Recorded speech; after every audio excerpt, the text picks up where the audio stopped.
cumple como función principal controlar la presión arterial y el volumen extracircular. Este sistema se va a activar por medio de estímulos como la disminución de la presión arterial y la disminución de la bulimia. Este sistema principalmente va a iniciar en el riñón, específicamente en el aparato justaglomerular, que está compuesto por una arteriola deferente, por una mácula densa y unas células justaglomerulares, que son las encargadas de producir renina. Esta renina va a pasar al hígado y se va a convertir en angiotensinógeno. Este angiotensinógeno se va a convertir en angiotensina 1. Esta angiotensina 1, al pasar por los pulmones, la enzima convertidora de angiotensina 1 se va a convertir en angiotensina 2. En este caso, los medicamentos que van a actuar en la angiotensina 1 son los inhibidores de la IECA, como el captopril y el enalapril. La angiotensina 2 va a actuar en los vasos sanguíneos y va a generar vasoconstricción. Se va a activar por medio de la neurohipófisis.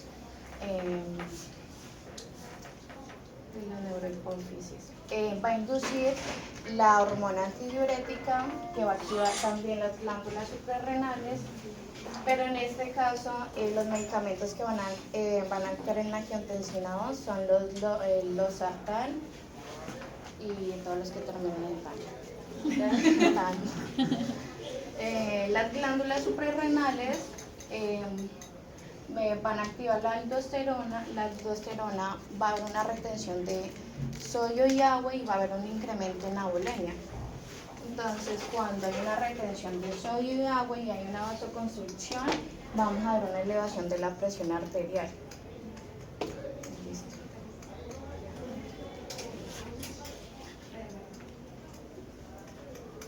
¿Ya? ¿Preguntas?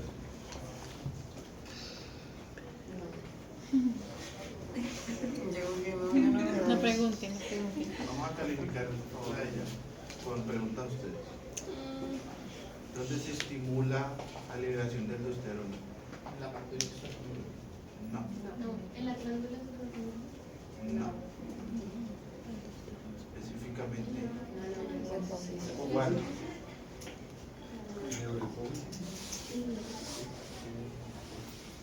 Bien. ¿Qué calificación le dan a ella? 4-8.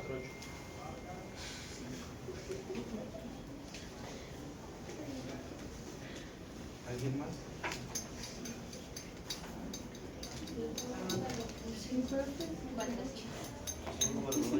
Cuatro, cinco.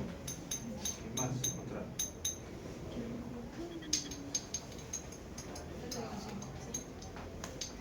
Fíjese, gracias.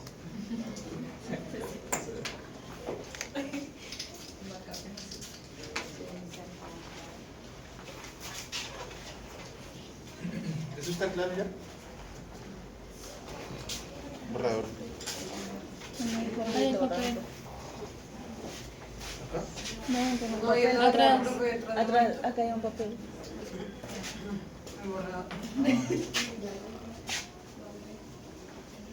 Muy bien.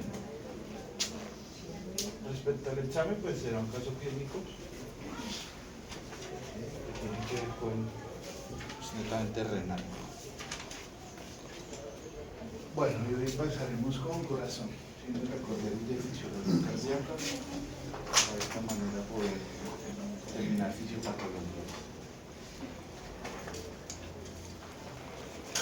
Y un recorderis rápido de lo que es la anatomía cardíaca.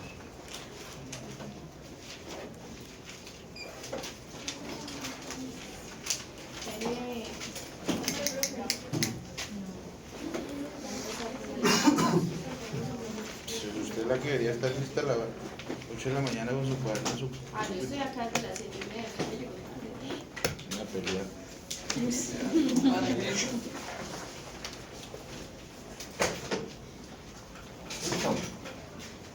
Entonces recuerden que el corazón tiene 4 cavidades, ¿sí? Este corazón va a tener una precarga, una poscarga y va a tener un gasto cardíaco, el cual va a permitir un flujo y un volumen sanguíneo a todos los órganos principales y por ende a todo el cuerpo. ¿De acuerdo? Los principales movimientos del corazón son de sístole y diástole. Sístole, contracción, diástole, dilatación. ¿Listo? Cuando hablamos de su anatomía principal, hablamos de dos cámaras dorsales que se conocen con el nombre de atrios. Entonces vamos a tener un atrio derecho y un atrio izquierdo. Y dos cámaras ventrales que son ventrículo derecho, ventrículo izquierdo. Bien. Principales funciones de este corazón es que en su movimiento de contracción y dilatación permite llevar nutrientes y obviamente oxígeno a todos los tejidos. ¿Listo? ¿Cómo se hará esto? Entonces, esto se hará con la llegada de sangre de todo el cuerpo a través de unas venas principales, que son las venas cavas. ¿Cuáles? Craneal y caudal. Venas cavas craneales, venas cavas caudales, ¿cierto? Una que es la asigots. ¿Cuál? La vena asigots. ¿Listo? Que es como la vía alterna o una vía secundaria que puede tener la vena cava caudal. ¿Listo? La vena cava llega al lado derecho.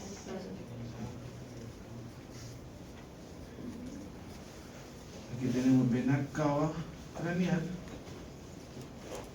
vena cava caudal, vena asigots.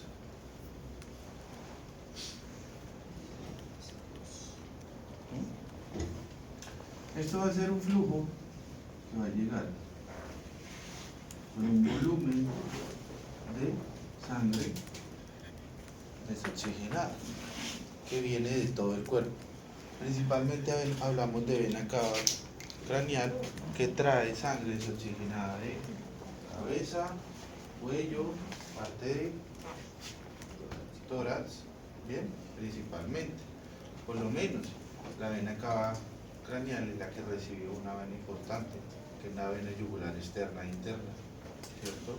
Que es la que lleva un buen flujo, un buen volumen, trayéndolo desoxigenado de lo que es esta porción del cuerpo. Ya cuando hablamos de vena cava caudal y vena asigots, este flujo, este volumen es muy importante porque generalmente viene de todo el cuerpo, principalmente miembros torácicos, tórax y obviamente abdomen.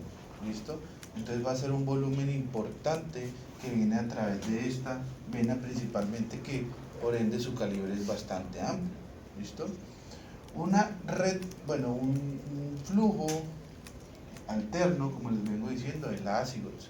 La asigots en cuanto a calibre o en cuanto a tamaño comparado con la vena cava caudal es menor, pero es una vía alterna de volumen sanguíneo que llega al atrio, ¿sí? Trayendo sangre de miembros torácicos y tórax al atrio derecho. ¿Bien hasta ahí? Recuerden que el atrio tiene una estructura en forma de aurícula, ¿cierto?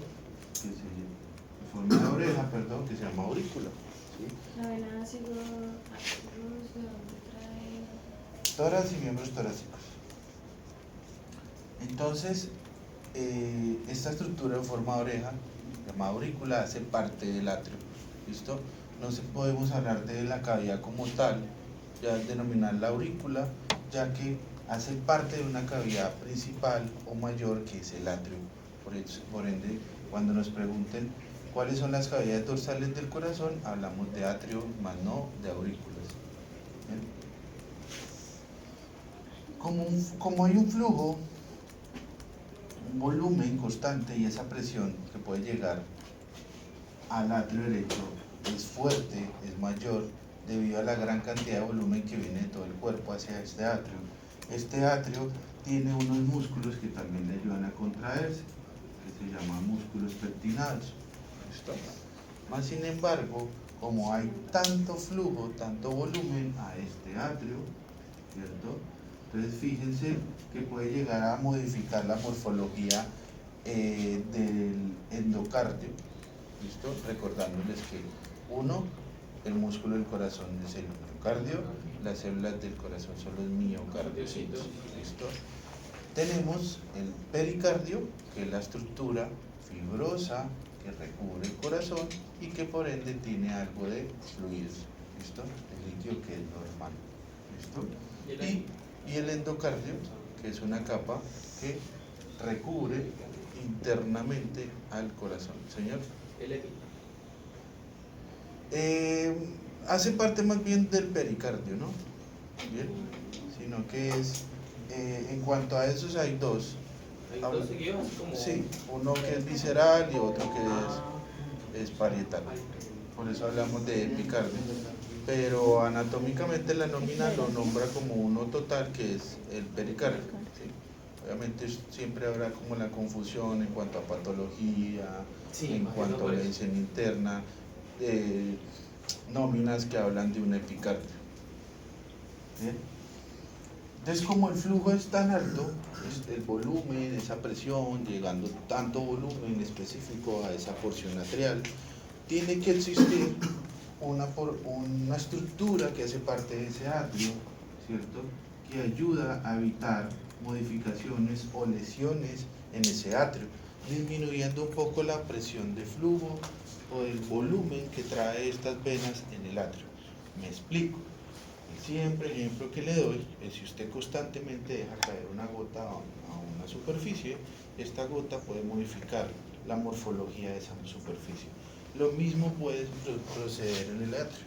Si constantemente hay un flujo sanguíneo que choca en un solo punto, puede modificar esa porción atrial. Entonces, esto es lo que evita la estructura, que es el tubérculo intervenoso, es que ese flujo llegue específicamente a un punto, ¿bien? Para que entonces haga ciertas concentraciones distribuidas en todo el atrio y así evite dañar, ¿sí?, las paredes del atrio. Es como una capa de músculo muy gruesa. Me explico. Distribuye la... Si yo tuviera un chorro, dos mangueras, con un chorro específicamente en este punto, ¿cierto?, constante, pues obviamente voy a empezar a erosionar la superficie, ¿sí?, constantemente. Pero ¿qué hace el tubérculo intervenoso? Hace que ese volumen baje su presión, ¿cierto?, y de esta manera no choque en un mismo punto, sino que se centrifugue. ¿Listo? No choquen las paredes del atrio. Muchas gracias. No específicamente en un solo punto. Eso lo hace el tubérculo intervenoso. ¿Bien?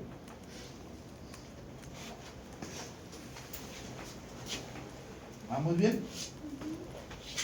Listo. Significa que va a llegar a este atrio y va a llegar específicamente a un volumen.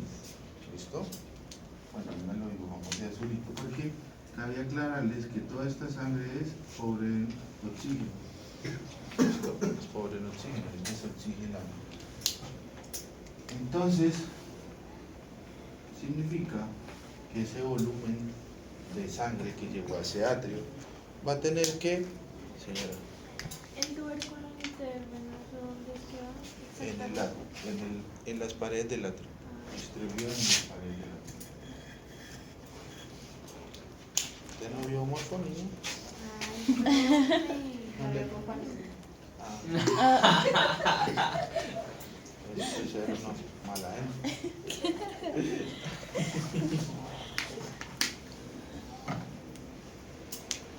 Entonces, como este volumen está en el atrio, ese volumen sanguíneo va a tener que pasar al ventrículo derecho. Por ende hay un espacio que se llama orificio atrioventricular derecho, que va a permitir el paso de este volumen sanguíneo del atrio al ventrículo, ¿sí? Más sin embargo, ese orificio u ostión está regulado por una estructura, ¿sí?, que se llama la valva atrioventricular derecha, o también llamada valva tricúspide, ya que ella permite que ese orificio, ¿cierto?, esté regulado su paso.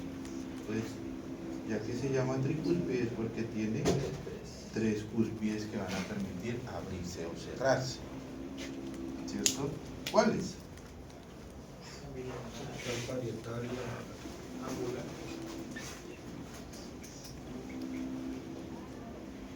Esto lo vieron mejor en fisiología, ¿no? Nunca, ustedes nunca ven nada, nunca le enseñan nada, nunca. Nunca le enseñan nada. Carajo. Profesor de fisiología matando el coco y ustedes no. Entonces, pongamos el dedo así. Miren cómo pueden hacer las cúspides, ¿cierto? Las cúspides van a hacer esto. Son estructuras que regulan el paso de un orificio. Si el volumen sanguíneo del atrio va a bajar al ventrículo, ¿qué hacen estas cúspides? Ahora la cúspide. Se abren, ¿cierto? Y por ende vuelven y se cierran. ¿Listo? Esto es lo que tienen que hacer. ¿Entendido? Entonces, regula ese orificio atrioventricular derecho. ¿Listo? ¿Con cuáles? Con estas tres estructuras. Porque septal, que está más cerca al septum. Porque parietal está cerca a su pared contralateral. Y angular es la que está intermedia. ¿Perfecto? Listo. Entonces, ese volumen sanguíneo va a bajar al ventrículo, ¿cierto? Y ese ventrículo también tiene unas estructuras que va a ayudar a contraerse, ¿cierto? Y por ende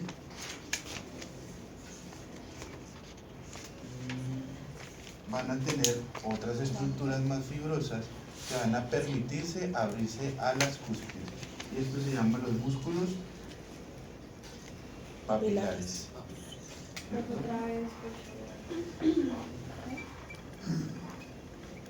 Los músculos papilares.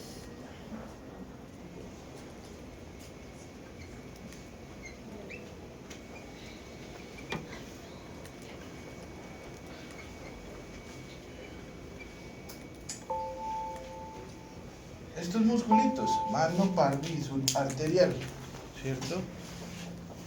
Y estos músculos, ¿dónde los encuentra ustedes?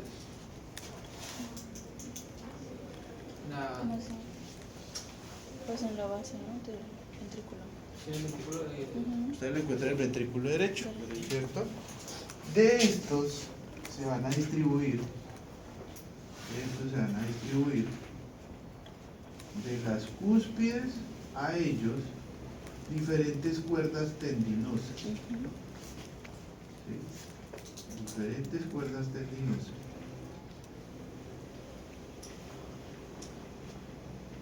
Distribuidas en los tres. En los tres ustedes van a encontrar que va a haber cuerdas tendinosas de estos musculitos a las cúspides. ¿Por qué? Porque si estos permiten una tensión de esas cuerdas tendinosas, van a permitir la apertura de las mismas, de las cúspides, y obviamente si se relajan, pues van a permitir un cierre. ¿Listo? ¿Claro está ahí? Aquí ustedes también van a encontrar unas estructuras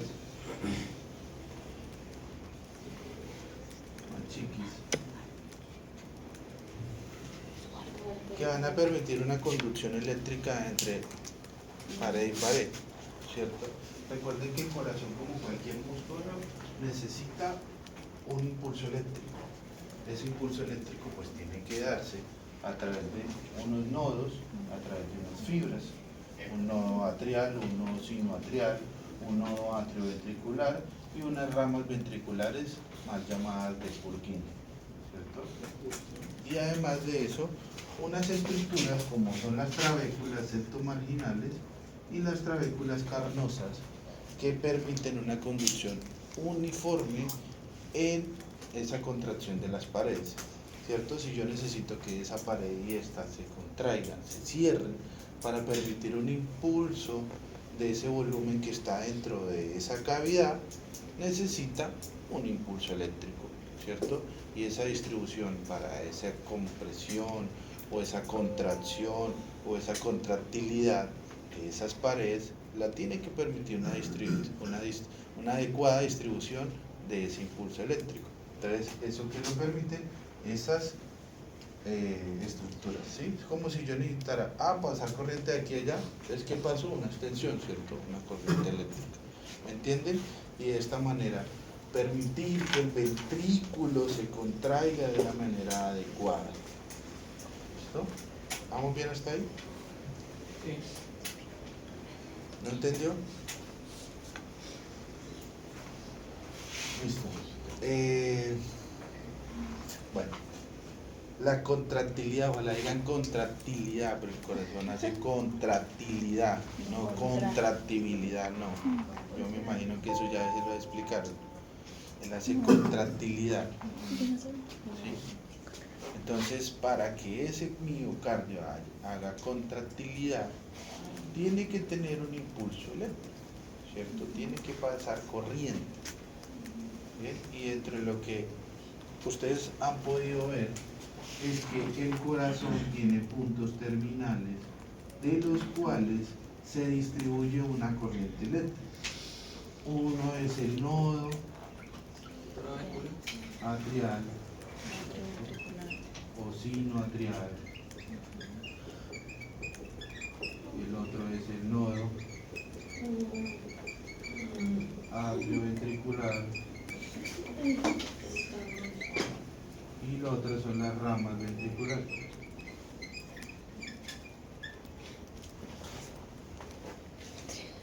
¿Ramas qué? Atrioventriculares. Esas ramas ventriculares se distribuyen en los ventrículos. Pero además de eso, existen estas trabéculas, estas trabeculitas, ¿cierto? Las cuales, si llegó aquí una rama ventricular, ¿cierto? Que hacen esto. Entonces aprovecha y pasa el impulso a través de las trabéculas, ¿cierto? Las ramas ventriculares, claro, aportan la importancia de ese impulso eléctrico, pero las trabéculas que pasan de pared a pared ayudan a esa contractilidad de ese ventrículo. Las trabéculas son las de abajo, ¿no? Las trabéculas septomarginales de osteomorfo y carnosas, ¿cierto? Entonces, si ellas están allí, ¿cierto? Mire, si hubiese una falla en esa porción de la conducción eléctrica, pues el ventrículo posiblemente dejará de hacer esto y puede que solo haga esto. ¿Me entienden? Y si pues deja de hacer eso, pues el volumen de sangre no saldrá adecuadamente. ¿Listo? Este volumen sanguíneo lo tenemos ya aquí. ¿Sí? Si ese volumen sanguíneo se contrae el ventrículo, significa que ese volumen va a salir por una estructura.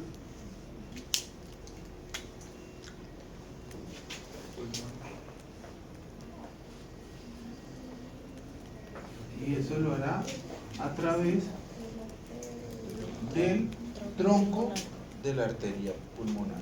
Se llama tronco de igual manera porque es la porción inicial o la base de una estructura que se va a ramificar. ¿Sí? Y esa estructura pues se llama arteria pulmonar. Entonces, arteria pulmonar. Esta estructura que es la base, el tronco de la arteria pulmonar. ¿Sí? Significa que ese tronco de la arteria pulmonar de igual manera tiene un orificio, ¿cierto? Un orificio que al contraerse el ventrículo permitirá ese flujo de ese volumen sanguíneo a través de la arteria pulmonar. Pero ese orificio también tendrá que tener una estructura que regula el paso a través de él. Y esa estructura se llama valva. Y las que están confundiendo los conceptos. Valva del tronco pulmonar. Y esa valva del tronco pulmonar presenta unas estructuras también que regula ese paso a través de ese orificio. ¿Se perdieron o van bien?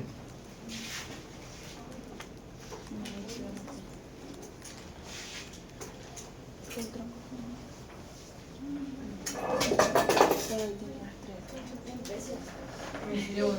Cuando está allá en el ventrículo derecho, pasa directo. ¿Vamos bien ahí o alguien se perdió ya?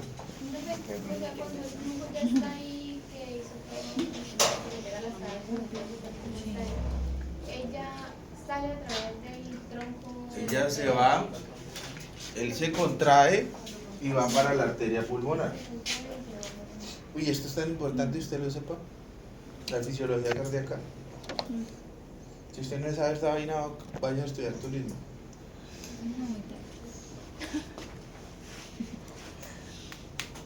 Entonces, otra vez, el volumen va hacia la arteria. Esa arteria presenta un orificio del tronco pulmonar, el cual está regulado por una estructura que se llama la valva del tronco pulmonar. Y esa valva del tronco pulmonar está conformada por unas válvulas semilunares, válvula semilunar izquierda, derecha e intermedia. ¿Listo? Entonces, esas estructuras permiten el paso de ese volumen sanguíneo del ventrículo hacia la arteria pulmonar. Por ende, ellas tendrán que abrirse también, sino que ellas no tienen cuerdas tendinosas, ellas simplemente es por presión, ¿cierto? Como el ventrículo se contrae, entonces por presión, y vuelven y se cierran, vuelven y se cierran, ¿listo? Y por ello permitirán ese flujo, ese volumen sanguíneo hacia los pulmones. Y en los pulmones es donde se va a ver en el neumocito el intercambio de concentraciones respecto a CO2 y O2, ¿cierto?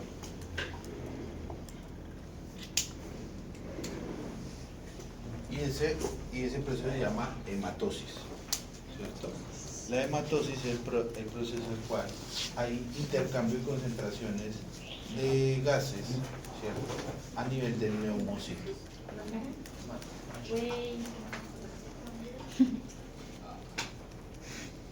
Si yo hago como que eso ya ustedes lo saben, ¿no? Pero no lo saben.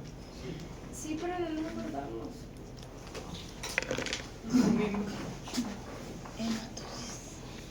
Haciendo hambre, ¿no?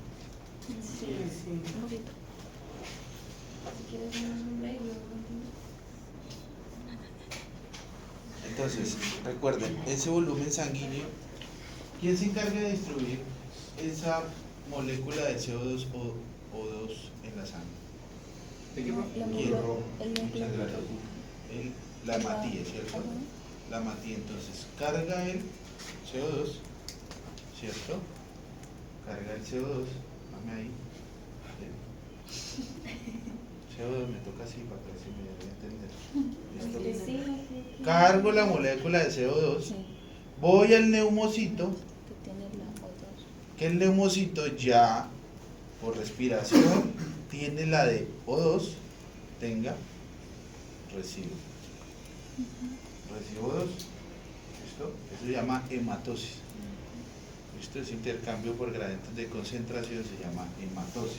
Eso se lleva a cabo allá, en los alvéolos pulmonares, donde está el neumocito. Allá se lleva a cabo, ¿claro? Y entonces, por ende, don hematíe va a llegar ¿a dónde? Con ese volumen sanguíneo. ¿A dónde va a llegar ese volumen sanguíneo ya rico en O2? Al ventrículo. No, al ventrículo izquierdo. Al ventrículo izquierdo, ¿cierto? Por las venas.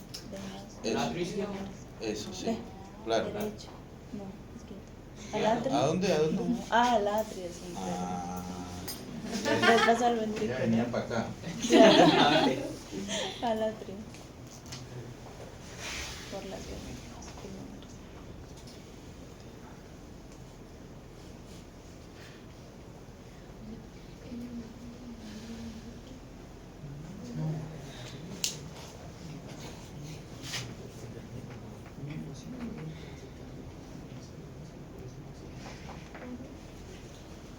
Entonces, las estructuras, que son las venas pulmonares, que son las únicas venas que llevan sangre oxigenada, estas van a llegar al atrio izquierdo con un volumen sanguíneo rico en oxígeno, porque ya hicieron ese intercambio gaseoso a nivel del neumocito. Entonces van a llegar acá al atrio izquierdo. Aquí también hay unos músculos pectinados. Aquí no hay un tubérculo intervenoso, no lo hay. ¿Sí? Y pues por ende va a haber un volumen que llega acá, ¿cierto? ¿Son los músculos qué? Pectinados. ¿Ya? ¿Vamos bien todos ahí? ¿O quién no ha entendido? No. ¿Quién no ha entendido hasta ahí? Antes de yo seguir. ¿Quién no ha entendido? ¿Usted entendió? Allá en casa.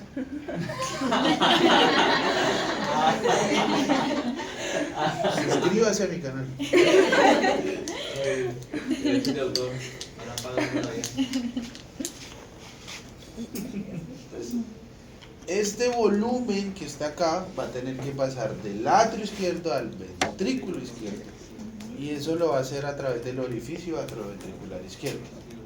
Ese orificio atrioventricular izquierdo presenta una estructura que regula ese paso, y esa estructura se llama valva atrioventricular izquierda, o también llamada bicúspide, ¿cierto? Y se llama bicúspide porque, a diferencia de la otra, no tiene 3, sino que tiene 2. ¿Sí? Las mismas estas, excepto esta. Esta no la tiene. ¿Listo? Entonces, por ende, va a existir un flujo al ventrículo, ¿cierto?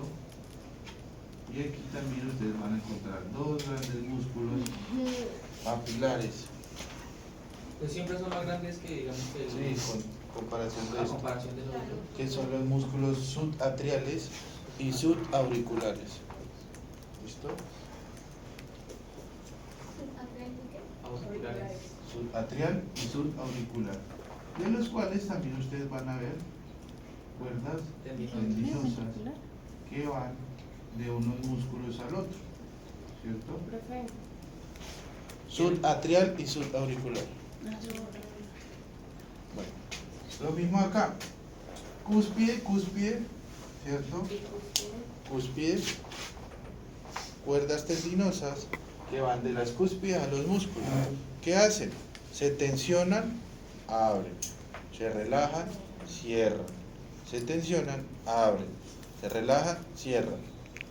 ¿Listo? Lo que es el atrio en las venas, pulmonares, esas también son por presión, ¿cierto? ¿Cuáles? La atrio izquierda.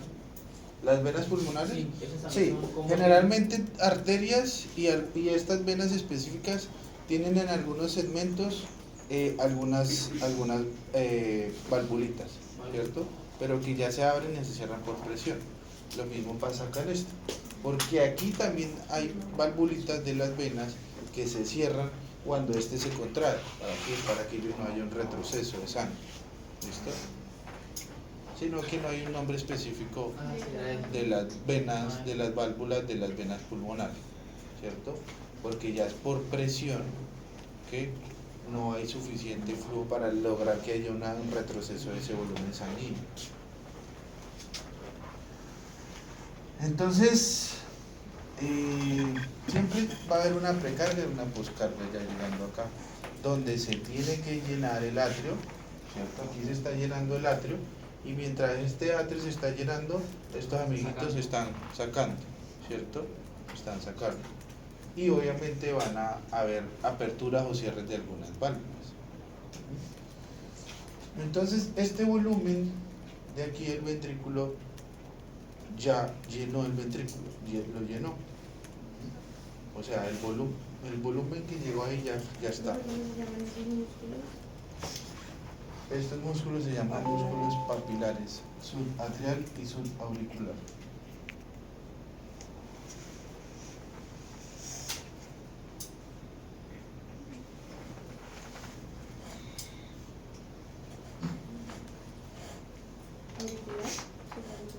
Pero, ¿cómo se da la precarga y la poscarga?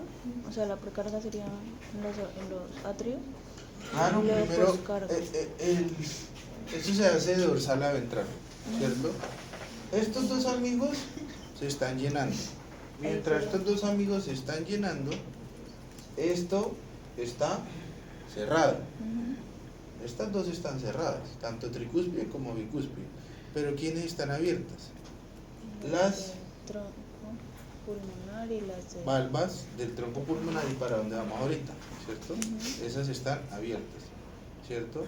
Porque esto se está llenando, O sea, en la parte de arriba sería precarga. estos se están llenando Y luego la y estos se están Expulsan. contrayendo, ¿cierto? Porque están sacando ese volumen, ¿listo? Y mientras estos se están llenando, ¿cierto? Estos se están vaciando. Es lógico, porque estos están recibiendo el volumen que ven acá.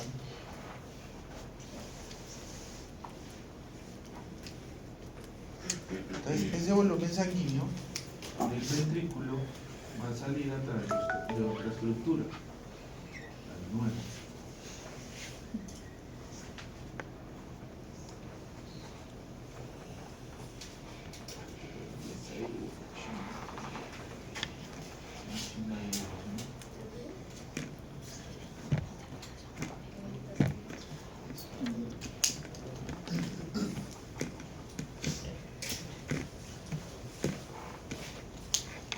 Entonces, este flujo, este volumen va a salir a través del tronco de la arteria aorta, ¿cierto? Entonces aquí tenemos lo que es la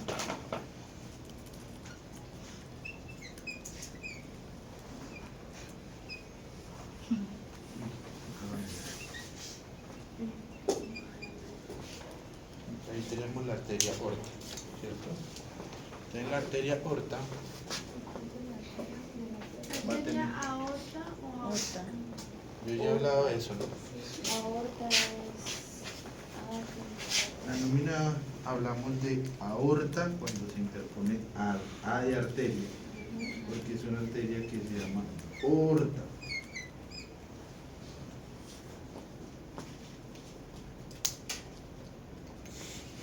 Entonces sería redundante decir arteria aorta.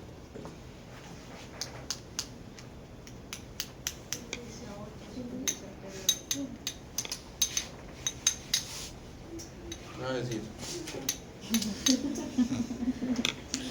el orificio de la arteria aorta presenta una regulación de su flujo a través de unas estructuras que son las válvulas semilunares, izquierda, derecha, septal, ¿cierto? Estas estructuras permiten ese flujo a través de esa arteria, ¿bien? Entonces van a tener una abertura y ese volumen sanguíneo que está en el ventrículo,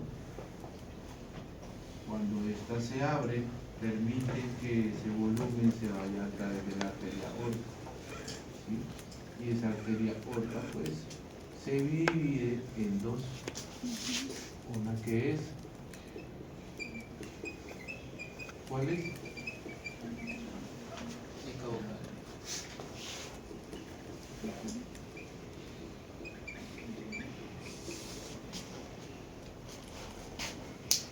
¿Listo? Aorta craneal y aorta abdominal. La craneal pues va y se dirige a llevar flujo, volumen sanguíneo rico en oxígeno, tórax, miembros torácicos, cuello, cabeza, ¿cierto?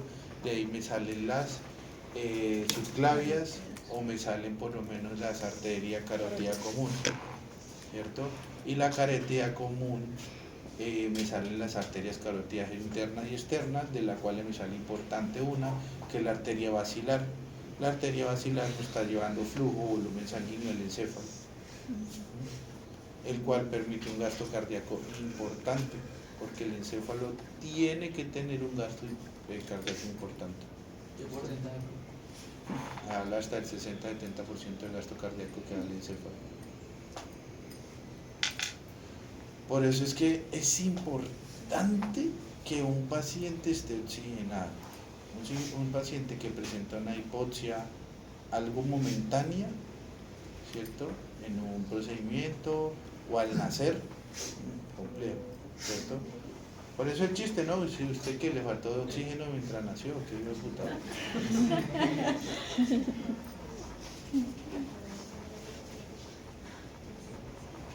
Bien, y pues de la aorta abdominal sale ramificaciones ya en todo el cuerpo.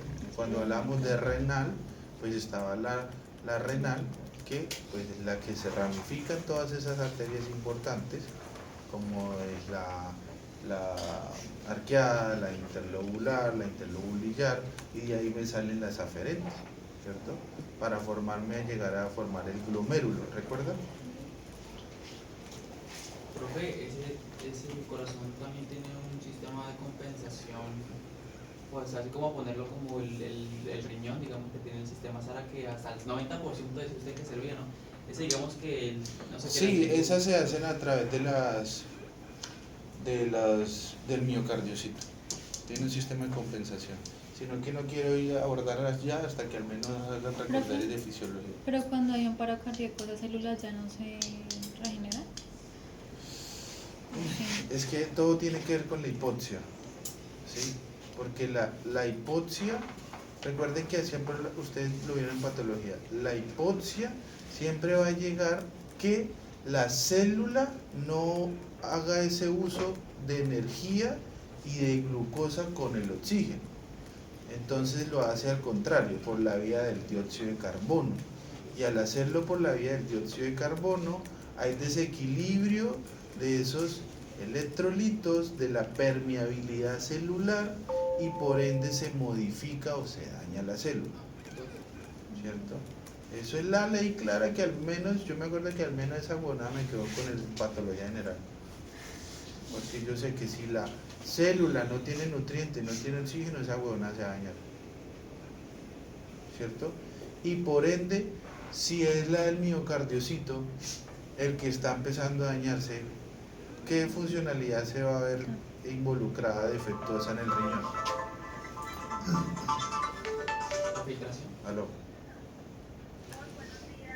Buenos días. Sí, ya llegaron ya. Si uno no contesta, el WhatsApp está ocupado.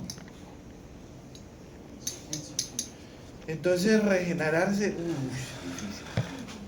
difícil. Siempre otras células van a tratar de compensar las dañadas, siempre. ¿Pero que quedaría como atrofiado o Fibroso. fibroso? Por eso si alcanzo a empezar a ver lo que es fisiopatologías, siempre va a haber un deterioro de ese corazón. ¿Ah? ¿Qué? Bueno, por ahí.